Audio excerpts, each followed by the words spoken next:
बहनों भाइयों, पर्व और त्योहारों की ऐसी परंपरा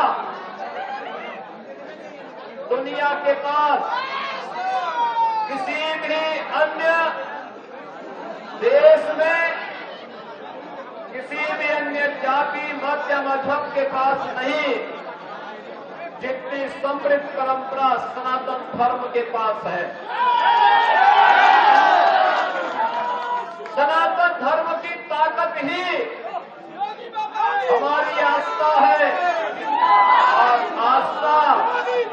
की आत्मा है हमारे पर्व और त्योहारों में। इन पर्व और त्योहारों के माध्यम से ही भारत आगे बढ़ता है।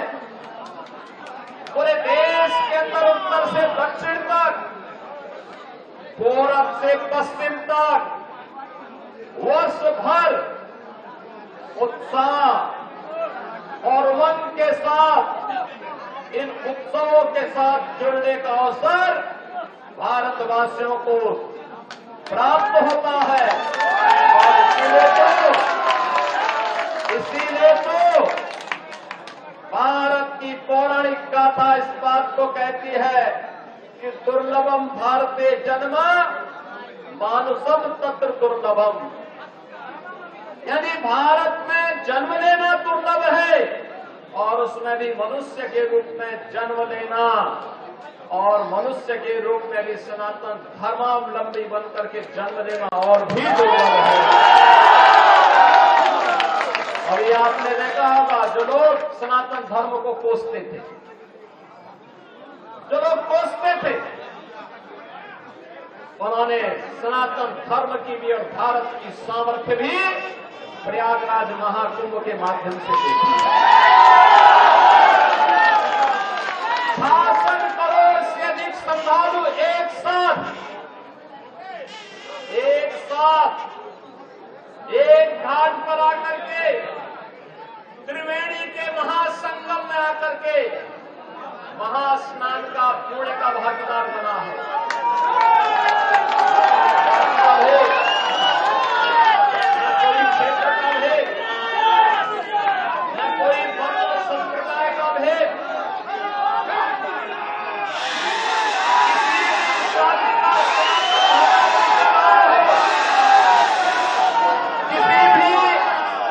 क्षेत्र का सनातन धर्मावलंबी रहा हो, किसी भी भाषा का सनातन धर्मावलंबी रहा हो, भारत में रह रहा है तो, भारत के बाहर से है तो आकर के मां गंगा, मां यमुना और मां सरस्वती की प्रेम त्रिवेणी में आस्था की पावन डुबकी लगा करके पुण्य का भागीदार बना है और अपने जन्म और जीवन को धन्य धन्य कह करके सभी को साधुवाद दे करके व्यवस्था से पूरे लोगों के प्रति साधुवाद दे करके फिर अपने गंतव्य की ओर प्रस्थान कर दिया। अद्भुत आयोजन था, अद्भुत आयोजन था। और बहनों और भाइयों, दुनिया विस्मयकारी भाव के साथ, दुनिया गोकुल के निगाहों के साथ, दुनिया इस अकाल्पनिक अविस्मरणीय और अद्भुत घटना को देख करके भौचक थी। लेकिन सनातन धर्म के अनुयायी उत्साह और उमंग के साथ तब भी थे जब प्रयागराज की धरती से एकता का संदेश गूंज रहा था और उसी एकता के संदेश को लेकर के होली जैसे पावन पर्व को हमें आगे लेकर के चलना है।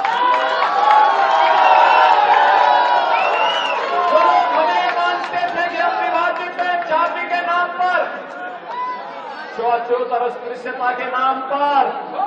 उन लोगों से पूछना चाहिए कि भगवान ने तुम्हें दृष्टि दी है, जाओ, तुम हमें बदनाम करते थे, हमारे सनातन धर्म को बदनाम करते थे, तुम्हें देखना है तो प्रयागराज के संगम में आकर के देखो कौन जातिवाद थी, कौन कौन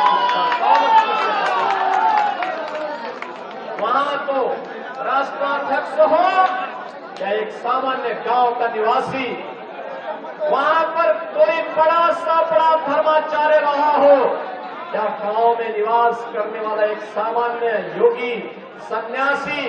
इन सब ने एक ही संगम में जाकर के मां गंगा के प्रति कृतज्ञता ज्ञापित करते हुए आस्था की पावन डुबकी लगाई है। कौन लोग हैं वे बांटने का काम कर रहे हैं? ये वही लोग हैं जिन्होंने अयोध्या में राम मंदिर का विरोध किया।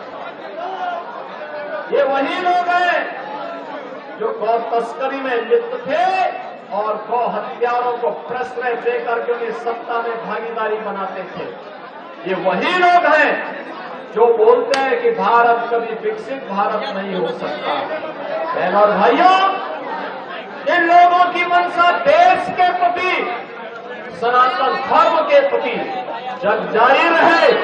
और इसीलिए मैं आप सबसे कहने के लिए आज आया हूं कि पर्वों की परंपरा को आगे बढ़ाना, और मर्यादा पुरुषोत्तम भगवान श्री राम ने तो हमें मर्यादा का ही पाठ पढ़ाया है। मर्यादा के पद पर